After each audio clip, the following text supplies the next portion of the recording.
Okay, I think we're getting ready to roll here. Everybody bear with me just briefly.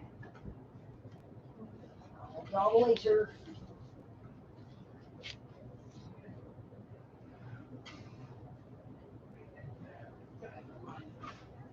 All right. Thank you. Okay, gang. I see that we're getting some viewers coming in. I see 40 viewers on Facebook. I don't know how many viewers? 7 viewers on YouTube. Give everybody just a little bit more time.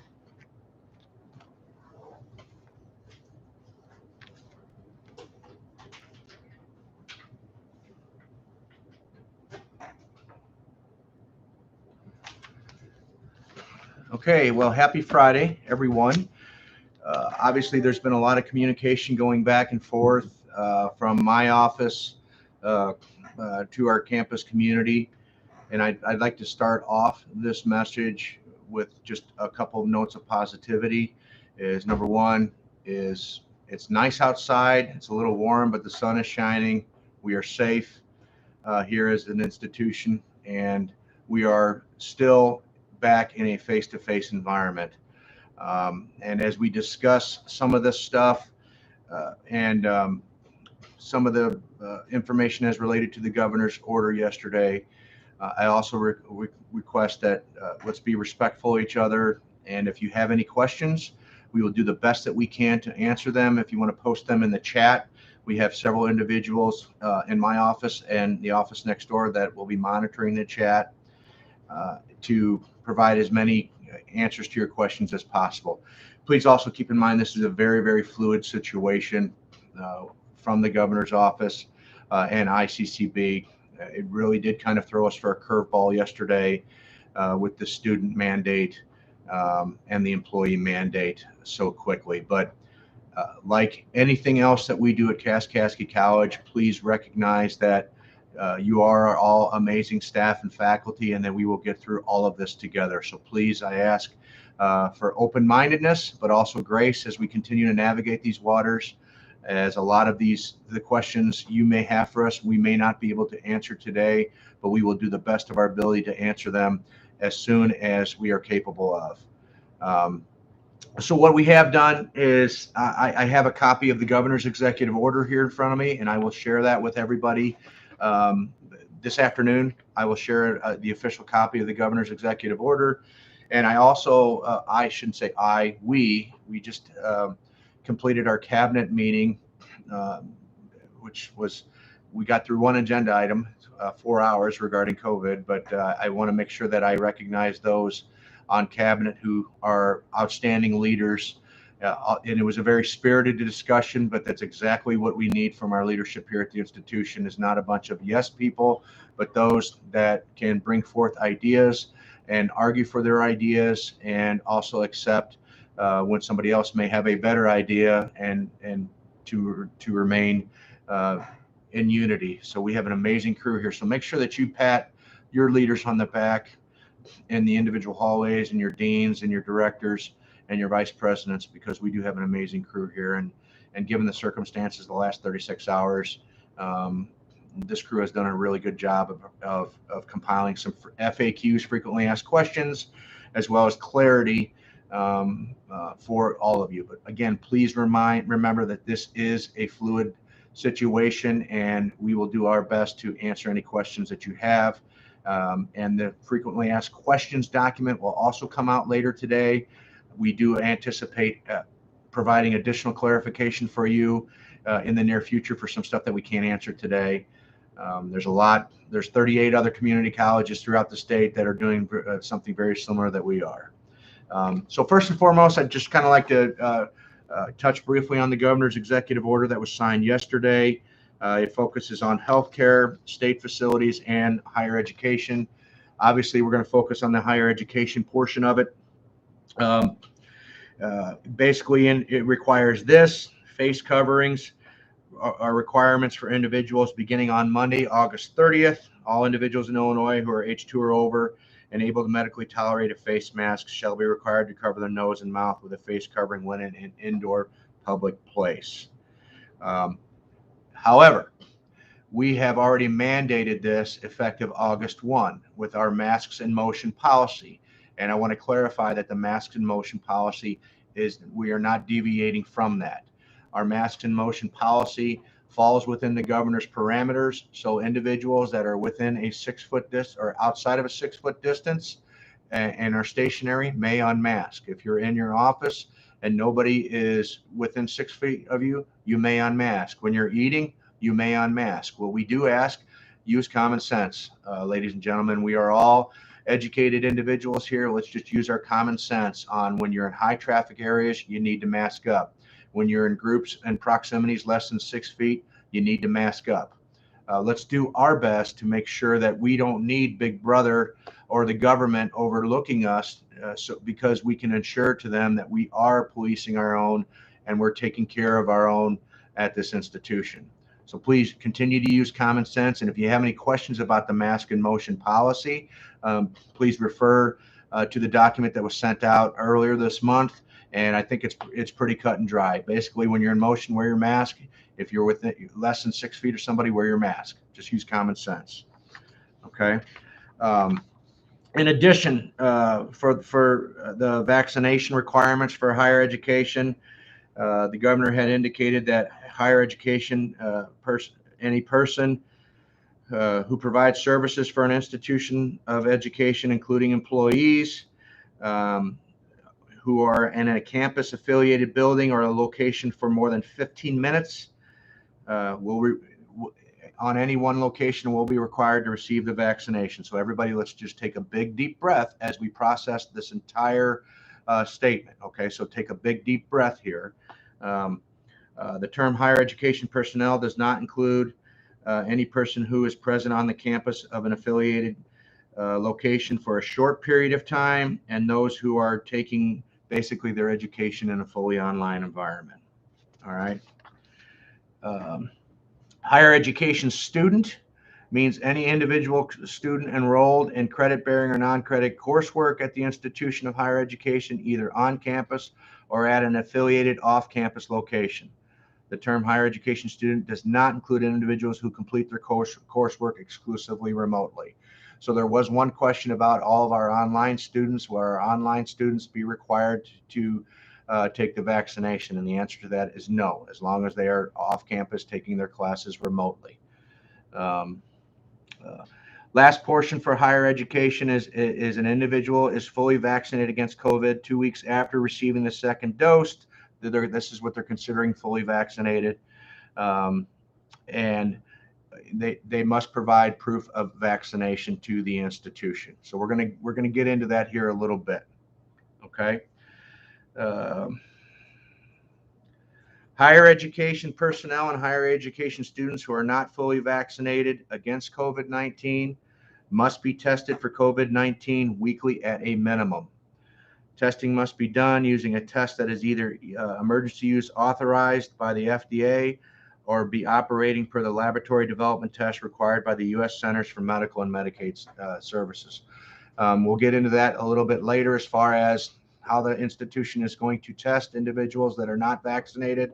We do have a plan in place. We are still working through those logistics with outside agencies. But as of right now, we are anticipating being able to test those who cannot provide proof of vaccination probably mid to late September. Okay. It also says in the governor's order, and again, I will share this with everybody. I'm still reviewing the governor's order. Individuals are exempt from the requirement to be fully vaccinated against COVID-19 if the vaccination is medically contraindicated, including any individual who is entitled to an accommodation under the American with Disabilities Act or any other law applicable to a disability-related reasonable accommodation, or the vaccination will require the individual to violate or forego a serious, sincerely held religious belief, practice, or observance.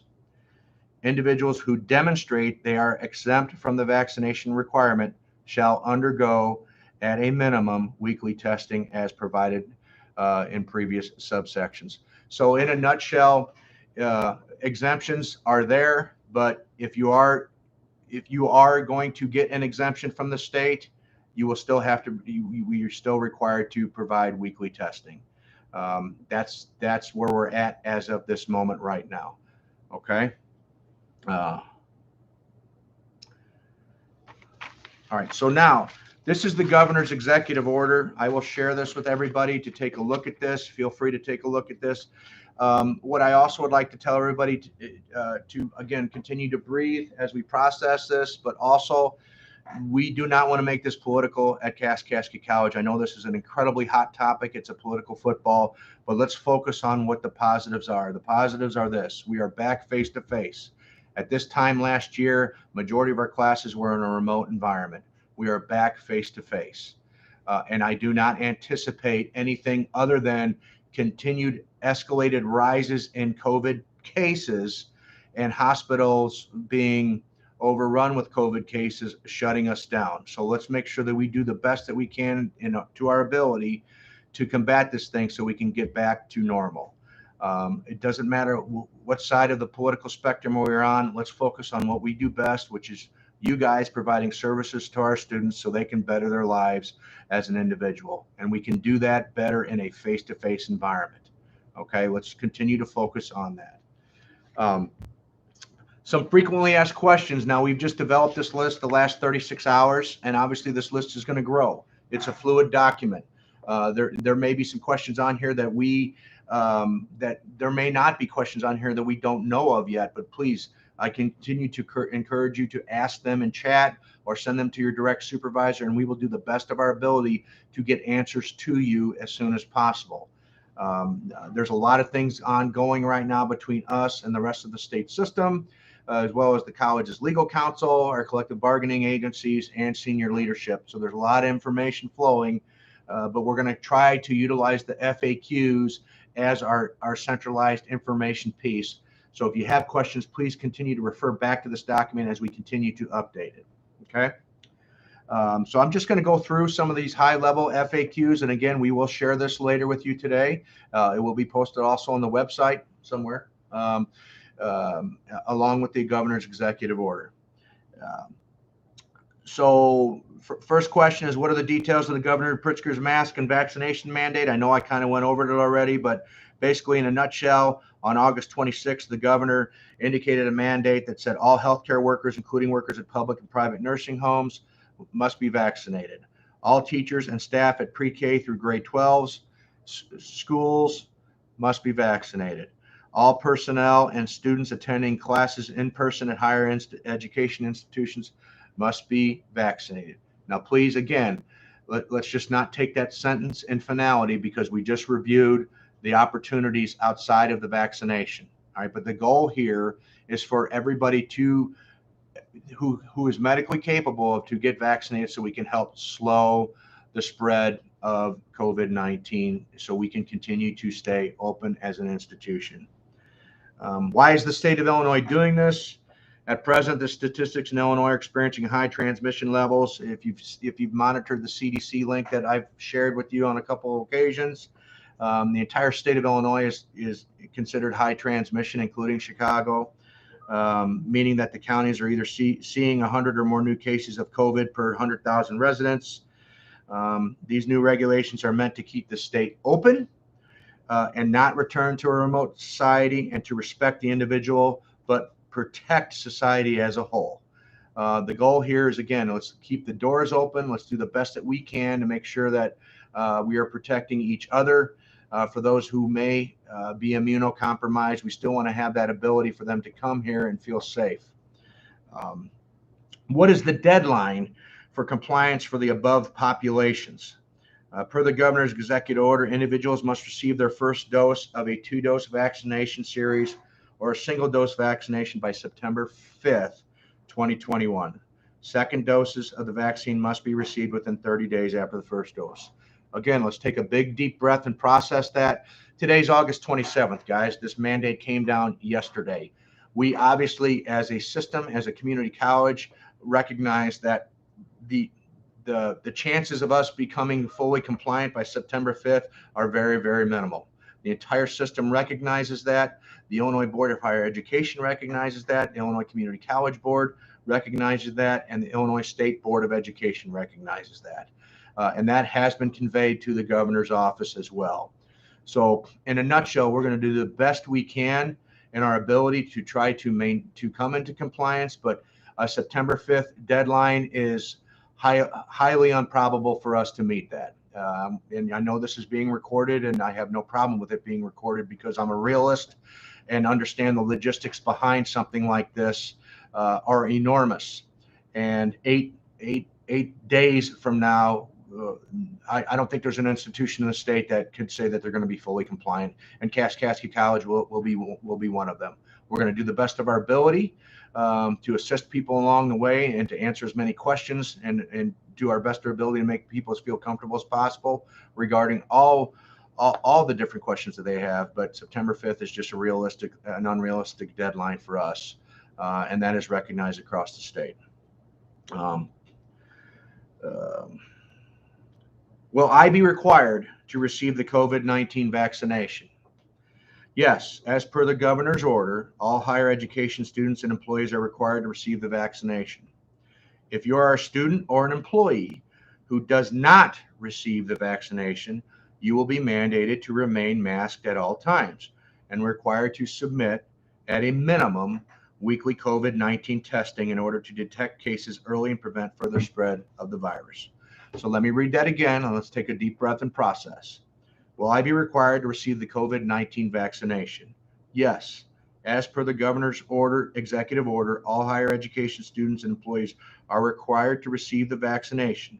If you are a student or employee who does not receive the vaccination, you will be mandated to remain masked at all times and required to submit at a minimum weekly COVID-19 testing in order to detect cases early and prevent further spread of the virus. In other words, vaccination on one end or testing on the other. Okay? Vaccination on one end, testing on the other. Am I required to provide proof of COVID vaccination? Healthcare school workers, higher education personnel, and students who provide proof of COVID-19 vaccination will be allowed to enter healthcare and educational facilities. Healthcare school workers, higher education personnel, and students who do not provide proof of COVID-19 vaccination will be prevented from entering healthcare and educational facilities unless they follow the required testing protocol. So let's process that again. If you are vaccinated, you will be permitted to enter on campus. If you are not vaccinated, you cannot be admitted to come to campus unless you follow the testing protocols, which means right now would be a minimum of testing once per week.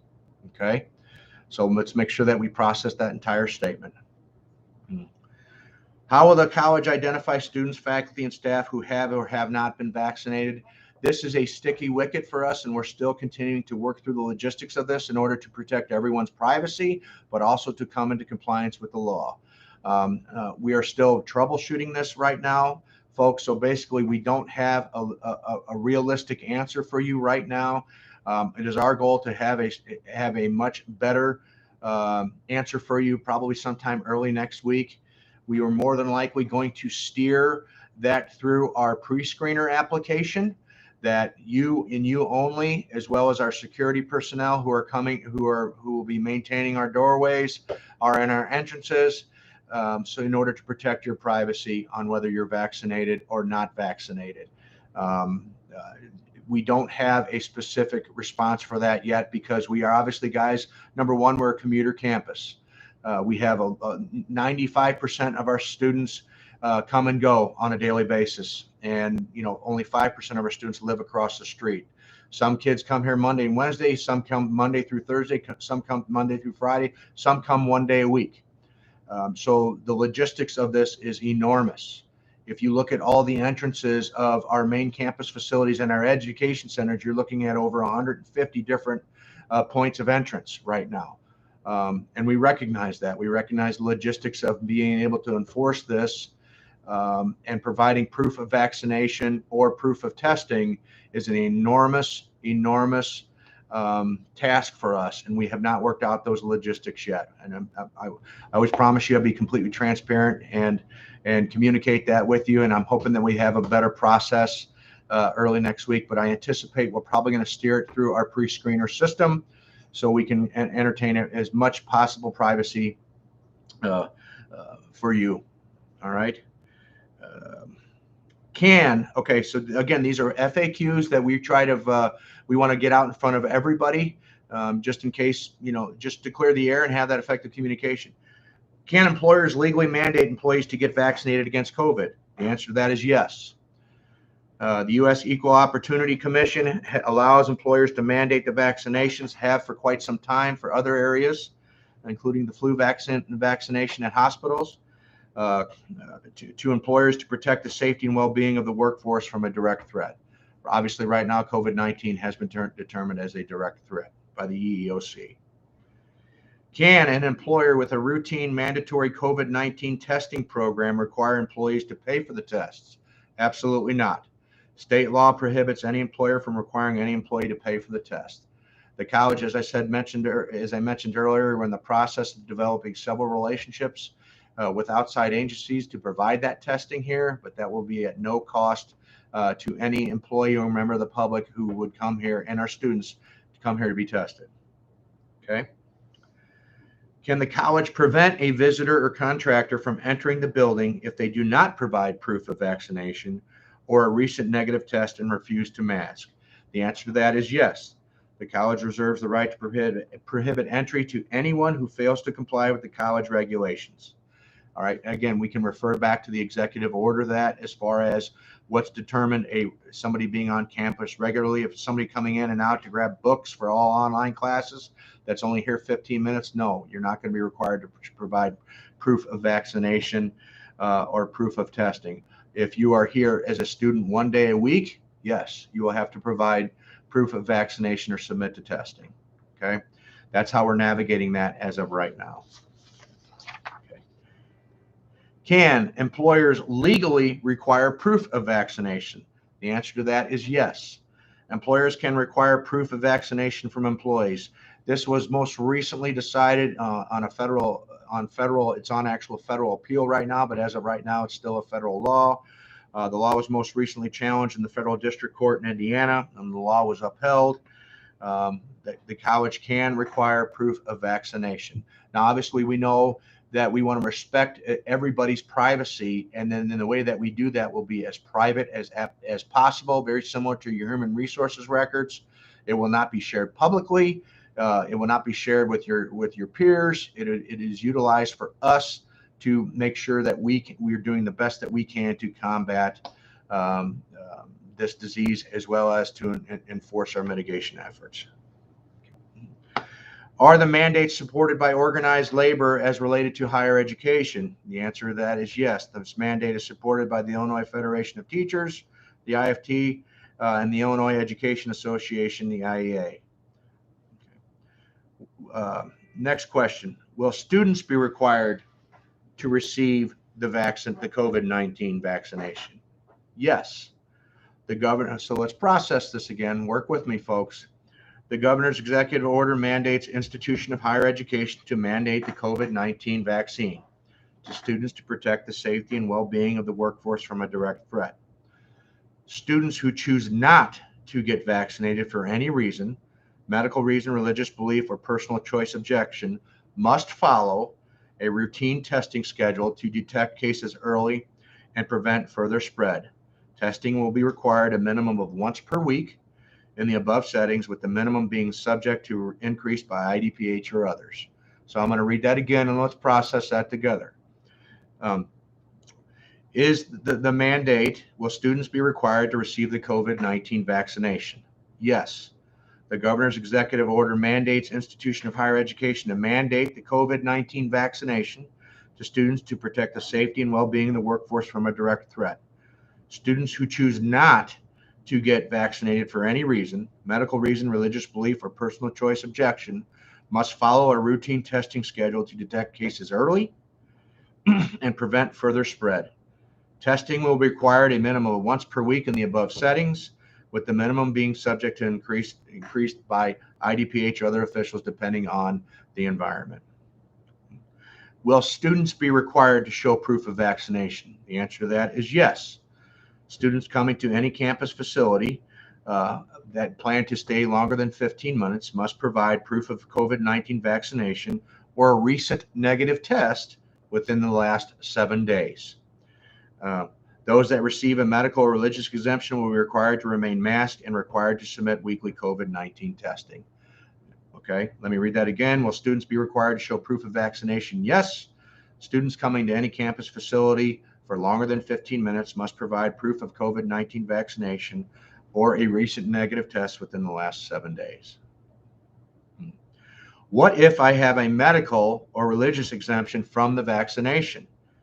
Per the governor's executive order, those that receive a medical or religious exemption will be required to remain masked and required to submit to weekly COVID-19 testing. Issues of obtaining a medical or religious exemption are the responsibility of the employee or the student. So in other words, again, goes back to vaccinate, the vaccine, you get the vaccine, or you have to accept that you're going to be tested at a minimum weekly. Okay. One more time, if I have a medical or religious exemption from the vaccination, per the governor's executive order, those that receive a medical or religious exemption will be required to remain masked and required to submit to weekly COVID-19 testing. Issues of obtaining a medical or religious exemption are the responsibility of the employee or the student. When or where will the weekly testing occur? Much like some of the other logistics, we are still in the process of planning this. We are 3 weeks into partnering with a company called Shield, Illinois. It's ran through the University of Illinois that we're anticipating by the 3rd or 4th week of September. We'll be providing testing at all, no, I shouldn't say at all, on main campus for testing. It's a 24 to 36 hour turnaround time. And it obviously is no cost to anybody. We're still working through those logistics because keep in mind, Shield, Illinois just got bombarded with probably 25 other requests yesterday. We were actually on this list prior to that with 5 other community colleges that we decided to do this about 3-4 weeks ago. If you recall one of the emails that I sent not too long ago. However, we are also looking at entering into agreements with other local agencies to provide testing for the institution. Hopefully maybe beginning as early as next week. But again, we do not have all of those logistics lined up. It seems that all the testing agencies right now are having the same issues as a lot of our employers out there as related to manpower. Okay. Is the college's mask and motion guidance still in effect? Yes, absolutely. The masks in motion guidance has not changed. I repeat, the mask in motion guidance has not changed. What is masks in motion? Again, I know we talked about it a little bit earlier, just it's okay to be repetitive. When walking in the hallways and other public areas throughout the campus, please mask. When unable to stay 6 feet apart from each other, please mask. Use common sense. When approached by a person who is masked and you are unable to stay 6 feet away, please mask. Let's we're all smart folks, so just use common sense. Okay. As I mentioned before, how will the college conduct testing?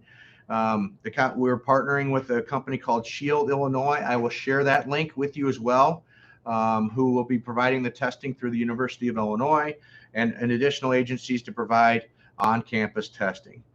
Shield, Illinois is a screening and diagnostic testing program that deploys University of Illinois' PCR COVID saliva test. It's a saliva test that takes about 24 to 36 hour turnaround time.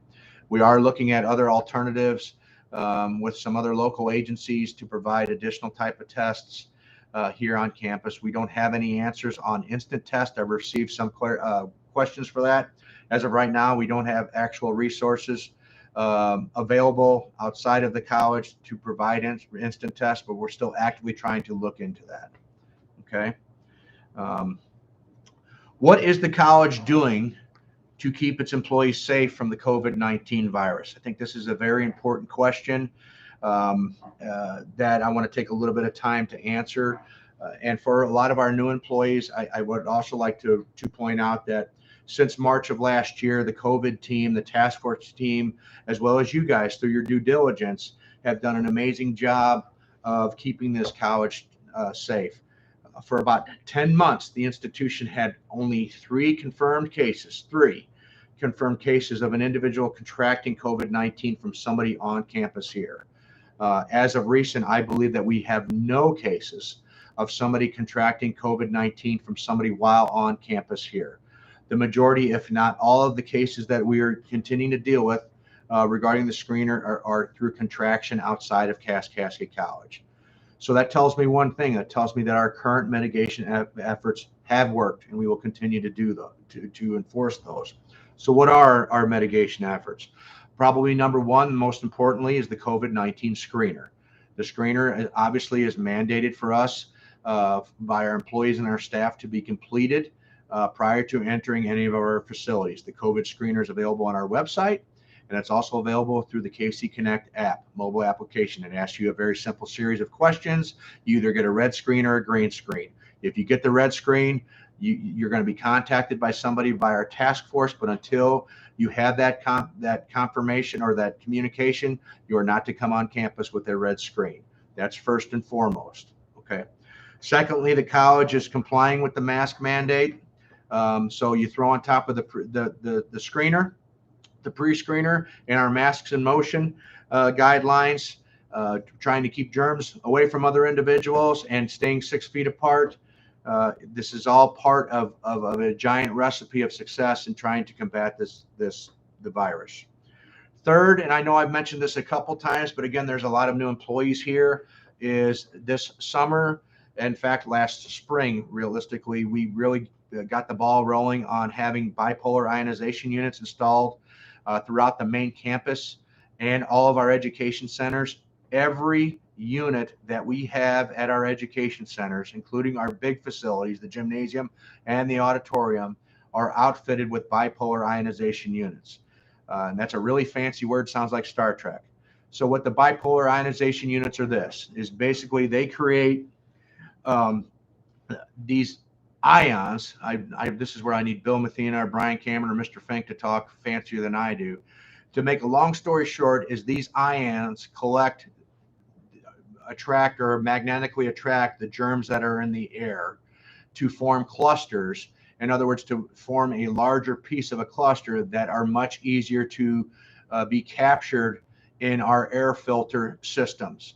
So basically what these things are doing, they're shooting out ions that basically attract any type of virus or negative or any type of things floating around in the air to make them larger and less likely to flow through our filtration systems.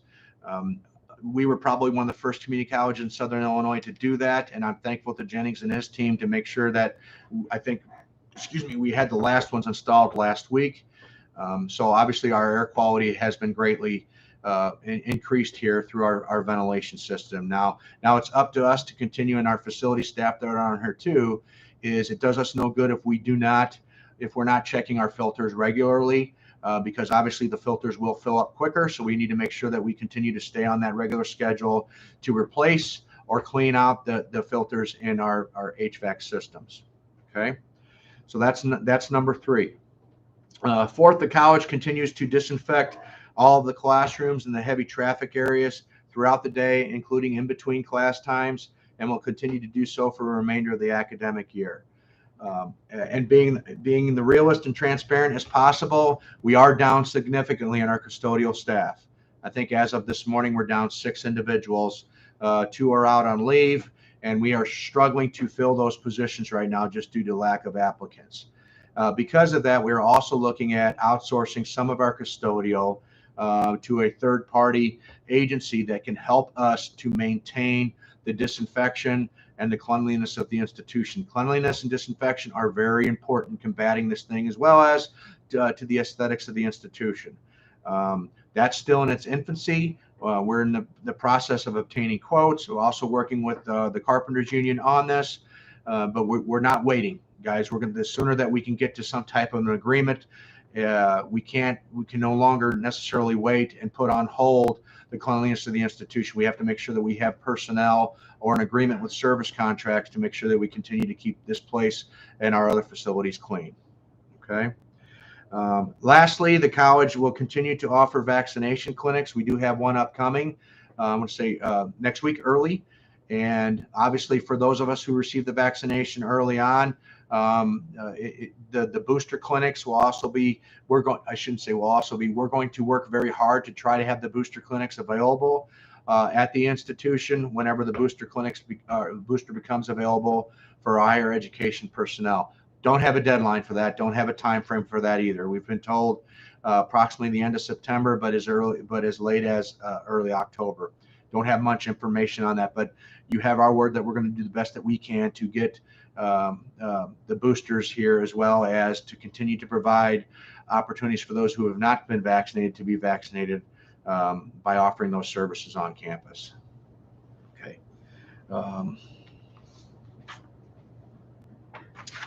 All right, so a couple of the other hot topics that are coming in is, if I receive a red screen result on the COVID screener, am I required to use sick time? Employee, and again, let's process this, okay? Employees who are ill and unable to perform normal work duties will be required to submit a sick leave absence or sick leave request form, okay? Employees who receive a red screen result on their COVID screener who are able to fully and efficiently perform normal work duties remotely will be allowed to submit a remote work request. That will take place between you and your direct supervisor. Okay. But I also wanted to get on record that the institution, the law that provides a minimum of 14 days of COVID time has expired. It's been long expired, and the college has been very gracious to continue that up through now. But unfortunately, we're not in that position to do that anymore. So we have an amazing staff here. We have a lot of individuals here that, just like myself, I have 2 young twins at home, that there's a lot of external things that could potentially happen that may hinder us from working on campus. Those conversations need to happen with your direct supervisors now. And we need to plan accordingly for the future. All right. But I wanted to reiterate that if you are sick, you are not going to be, you're not required to work if you're sick. If you are sick, take a sick day. Okay. If you're experiencing symptoms and you're sick, you're going to have to take a sick day. I want to make sure that we're clear on that. All right. There's still some gray areas that we're working out logistically as far as how we will handle, parents of individuals who are quarantined. Don't have all the answers for that right now, but I do anticipate we will have an addendum to our remote work policy and procedure. I shared that, I want to say, about a month ago. If you go back to your emails from myself, as well as if you want a copy from your direct supervisor, you can see our remote work policy and procedure, and please review that. But I do anticipate that we will have an addendum that'll be specifically COVID related that we should have out within the next 2-3 days. Okay.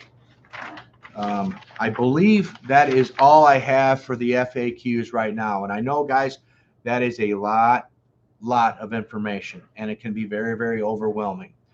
But I also want us to continue to take a big, deep breath and process and compare where we are now, where we were at a year ago, and we were at in March of last year. I think we are all in agreement that this institution flourishes when we're in a face-to-face environment for those students and staff who want to be in the face-to-face environment. We flourish it. It's part of the educational experience. So it's my job to make sure that we do the best of our ability to continue to stay in that face-to-face environment. So that's where I'm asking your help in assisting me along the way to do the best that we can as an institution to combat this thing, because the sooner these numbers go down, the sooner we can go from high risk, substantial to moderate to low, the sooner we can get back to normal, whatever that new normal is. Okay. So I think now what I'm going to do is I'm going to take some, there's Julie standing by, and there's some COVID questions that I'm going to do. Again, I don't have all the answers, but I can assure you if we don't have the answer now, we're going to get back to you. Okay. Do people who have had COVID need to take the vaccine since they have natural immunity? According to what we have been indicated, we've been told, yes. If you've had COVID and you have natural immunity, but you do not have the vaccination, you will be required to take the vaccination, or you will be required, if you do not want to take the vaccination, you'll be required to weekly test. Okay. All of them right now. Who are students needing to submit religious who are students? So healthcare students Okay. can submit waivers to their teacher. Okay. Who are students needing to submit religious waivers for clinical? It's a good question, because obviously our clinical sites, we have multiple clinical sites throughout the entire state of Illinois and Missouri. As a reminder, our clinical sites are under no mandate to be a clinical site for us. They're opening their doors to us so our students can have that experience that they need to complete their degrees and requirements. The clinical sites are requiring the vaccination for their employees, and they're requiring some type of religious or medical exemption. So we've had those tough discussions with our individuals up front, the students, because if there's somebody is adamantly opposed to receiving the vaccination, obviously we want to have those conversations before you start your career path, because we don't want you to spend $10,000 on a nursing degree and you're not going to be able to find a place to work, at least in Illinois, because they're not going to employ you because you're not vaccinated. Okay. So that's where that initial requirement came from. It came from our clinical sites.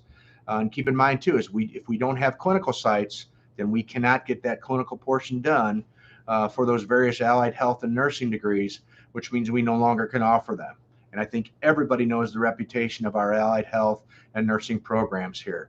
Nursing, respiratory therapy, X-ray, all of them, PTA, all of them across the board have an amazing reputations. And part of that is because of the clinical experience. Okay. So bear with me. What am I on here, Jacob? Facebook? Let me try to scroll through. All right, so I see here who is doing the testing for the students. When will testing start? That was answered 15. That question was asked 15 minutes ago. And again, we don't have a solid date set for that. We anticipate it's going to. We hope that it's going to start by the end of September, but we cannot confirm that yet. So I know that is in direct conflict with the governor's mandate of September 5th for vaccinations. But as I stated earlier, we're very clear as a system, as Kaskaskia College, as a council of presidents, in the Illinois Board of Higher Education, that the September 5th deadline is highly unrealistic when it comes to being able to have all these institutions set up for testing at that time before September 5th. It's just not feasible. Are we going to do the best that we can? Absolutely.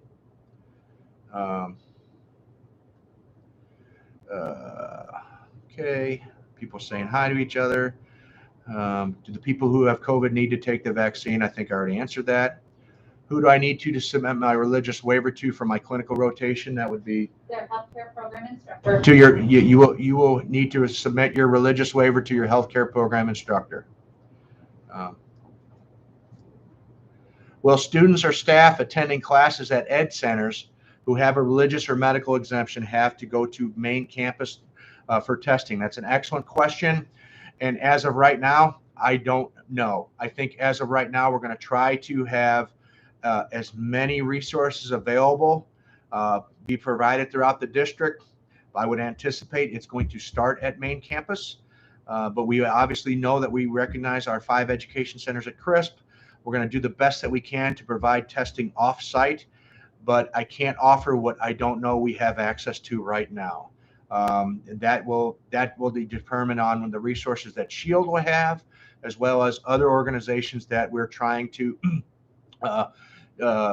begin this collaborative effort with, whether it's our health departments or we develop something in-house. I can't answer that. But it's a good question for that person who asked that, and we will continue to work towards trying to be as inclusive through all the education centers at CRISP as possible. Okay, what else is on here? Do all 3 vaccines count towards the vaccination? Yes. Yes. All three that were approved. I know that just the recent one was FDA approved. The Pfizer one was FDA approved, but the other ones that received emergency approval, those are all 3 approved through the state of Illinois. Okay. All right. So that should be the last comment I see on that one. Is there anything on YouTube? Where do I go to comments on YouTube, Jake or Daniel? Your comments on YouTube? Or are they just Chats off. oh, live chats off on YouTube if they want to ask a question to go through Facebook? Okay. Okay. All right. Well, I know it's a lot of information, folks, and please bear with us as we continue to process this, but this is recorded. It's going to be available on our social media pages for however long it may be. We will continue to, we're going to update the FAQs, hopefully with some of the questions that were asked here today. We'll add those for some clarity, but please bear with us and let's focus on the positive. The best thing we can do as leaders is take any type of challenge that's laid out in front of us and turn it into some type of positive. And I can think of several different positives right now. We're back face to face. The institution is financially sound. Enrollment is up compared to last year. We have a lot of veteran faculty, but we have a lot of new staff and faculty here that have expressed excitement in joining our team. For the most part, the majority of us are healthy. And we have had individuals who have lost loved ones here. Let's keep them in our thoughts and prayers as a result of this disease. We've had individuals who have been out for a significant amount of time because of this disease. You're in our thoughts and prayers, but let's do the best that we can to navigate these waters and not let politics play into this. Are we going to make everybody happy? Absolutely not. We recognize that as leaders. I absolutely recognize that. But let's focus on what our mission is to provide high quality, affordable education to the Kaskaskia College District and above. Can we still do that with these current mitigation efforts in place? I believe the answer to that is yes, because we are back face to face. Our students have our wonderful faculty in front of them to learn. And we have the resources available outside of faculty from student services, administration services, and others to help individuals succeed moving forward. So let's do our best to kind of keep politics out of it. Let's stay under the let's stay under the radar when it comes to a lot of the politics and the political discussion. And let's continue to do what we do best. And on a side note, let's also look at it this way too. 3 years from now, this institution will have such a facelift between the parking lots, the classrooms, the admissions area, the gymnasium. We have a very supportive board that recognizes that in order to be the best, we got to continue to offer the best. We've got a rock star staff and faculty. We can check that box, and within the next 2 to 3 years, we're going to have some state-of-the-art facilities that'll be technologically advanced and geared towards student comfort and employee comfort. For those ladies down in the business office and then in the admissions area, you know, we want to make sure that we're focusing on our employees' health as well. And speaking of health, is obviously these are very trying times for all of us. It's very clear the numbers of those who have had some type of mental health issue or that has arisen because of COVID has risen significantly.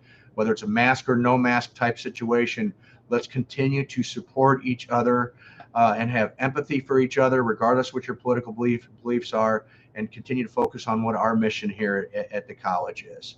Ultimate goal, guys, is to follow through with these guidelines, do the best that we can with the resources that we have available, and look forward to that day in May when those individuals are outside in the sunshine, receiving that diploma, walking across that stage, and they can check this off as one of the best experiences in their lifetime, given the circumstances that they are faced. And I'm sure that you guys will all be able to rise to that as well. I think we had one more come in. One more question coming in, and then Will students be notified through their Canvas courses or student email? And so we will send the email out campus-wide into student email. one more time again, I'm sorry. So will students be informed and shared the FAQ document through Canvas courses or student email? Yes, I believe, yes, that is a good question. As soon as we finalize this, we're going to try to get the information out and be as transparent as possible. We did, just to give you a heads up, we did send a KC alert yesterday to all of our students regarding the announcement about the governor. And our next step is to get in front of our student populations via KC email and Canvas to give them the information and the resources that they need to help put their minds at ease as well. So we're going to try to kill everybody with as much information as possible, but I would continue to steer everybody, back to the FAQs as kind of our guiding document. As questions come in that have merit, we're going to continue to post those. Okay. All right. All right. Anything else before we sign off here? Okay. All right. Well, listen, I appreciate everybody's attention. I appreciate everybody logging on. And if you haven't logged on, thanks for those who have come on later to watch this. But please note that you have our support. Let's get through this thing together. And we will continue to focus on what we do best, which is to teach. And I'm very thankful for all of you. And please give your members of Cabinet a big pat on the back. And last but not least, Carol Potter's birthday is today. Carol just turned 26.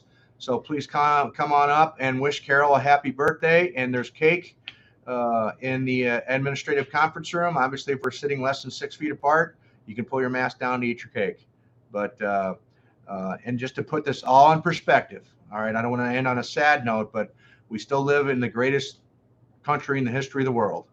And to put it in perspective, there's 13 individuals yesterday who gave their lives in Afghanistan, protecting those who are trying to get out of that country so they can come and experience what we have here. 13 Marines and sailors who gave their lives so that somebody else can experience what's going on here. So let's put that in perspective versus what we're asking our people to do here. So thank you all very much. And as always, my office is always open, and I wish us the best of luck through the semester, and we will continue to keep you posted. Okay? And God bless you all.